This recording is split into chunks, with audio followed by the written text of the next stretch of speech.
Hi, this is Darren Rouse from ProBlogger.net, and this video is brought to you by Logical Media, the #1 advertising network for bloggers and website owners.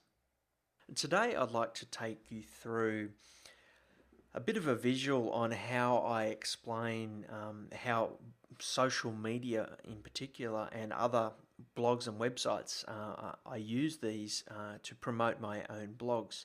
This is an extension of a post that I wrote a while back, and it's based on some work done by Chris Brogan from chrisbrogan.com, where he talks about home bases and outposts as I guess a metaphor for explaining how to do this, and it's probably best if I just start to explain it. The idea is that you build a home base for what you do, and your home base is something that you have complete control over. In my case, it's my blogs, ProBlogger.net. I have control over that domain. I own it. I have control over the hosting. I have control over what appears on that site. No one can take that site off the internet. I could have it taken down by my service, but I've got backups. I have complete control over ProBlogger.net, and this is a place where I add useful content. I'm building community, I'm building a brand, I'm building my own profile. So the home base is the place where I put my primary focus. Now around the home base, I interact in a variety of other places, and the term that Chris used is outposts. These are largely, in my case, social media spaces. And perhaps if I can visualize it here, you see ProBlogger in the center there, and then around it are a variety of other social media places where I have a presence. Now these outposts I don't have ultimate control over. Twitter, you can see there off on the right hand side, Twitter could turn off my Twitter account if I did something that went against their terms of service. Yet it's an important place for me to do things to reinforce what I'm doing on my home base.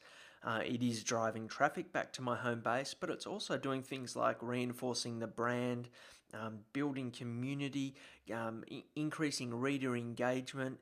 It's a place where I do research and test ideas that I then run on my home base. And I'm doing this in all of these different social media spaces, all of these different outposts, if you like.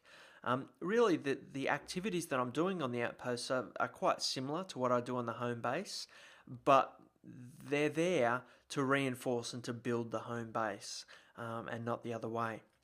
What I've seen a number of bloggers do over the years is actually give up on their home base and spend all of their time on their outposts. And whilst you can get some value out of doing that, what worries me about it is when these outposts die, when Twitter loses, its flavor, and people move on to that, to other things, you end up with an account there, a presence there, which you've put a lot of energy into, yet people are then moving on and you haven't built your home base. So for me, this is how I do it. Now, to extend this idea a little bit, these outposts for me are largely social media type spaces. And what I do also is really try and I guess acknowledge the fact that other people have home bases also, and what you can see in this graphic is I guess the visualization of other people and other sites in my niche which have their own home bases and outposts as well. And what I try and do is also spend time visiting other people's websites. It's about identifying the type of readers that you want for your home base, for your blog, if you like, and then trying to find other blogs and other sites and other forums that might have these and spending time on those. And again, let me visualize this a little bit, this time using Digital Photography School. When I started Digital Photography School, I asked myself the question, where are the type of readers that I want already gathering? And a number of places came to mind. First, some outposts. Flickr was probably one of the biggest ones for me in the early days. Obviously, the type of people that I want on a photography site are people who have digital cameras. And so Flickr is full of these types of people. So I developed a presence on Flickr. I had an account. I started a group there where people could share photos and talk about different things. And that drove a lot of traffic and helped to, I guess, build the profile of DPS. The same thing was true more recently for me on Twitter.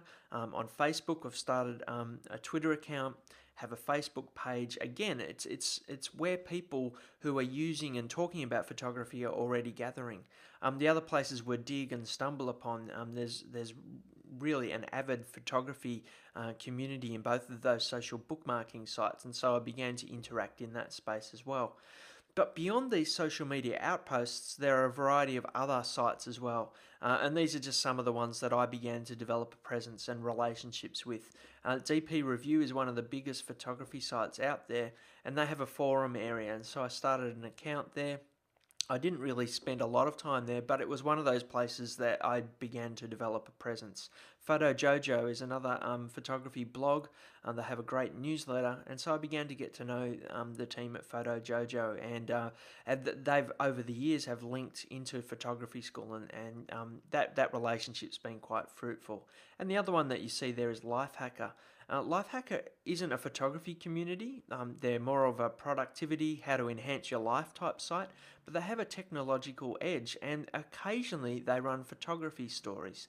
And so I began to get to know the team there. I began to submit some of my best posts to them with suggesting that they might be interesting for their readership. And over the years, they've linked up to Digital Photography School quite a few times. So whilst I didn't develop a presence on the site by leaving a lot of comments, I developed a presence with the authors, with the owners of that particular site, and that was quite fruitful for me.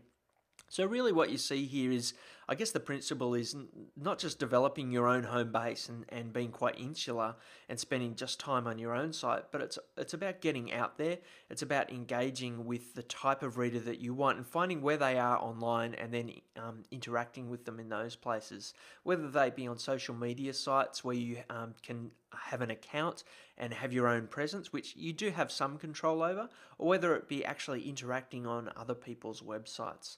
I hope you found this visualization of what I'm doing on my sites helpful in your own interactions, and I hope to see you on ProBlogger.net.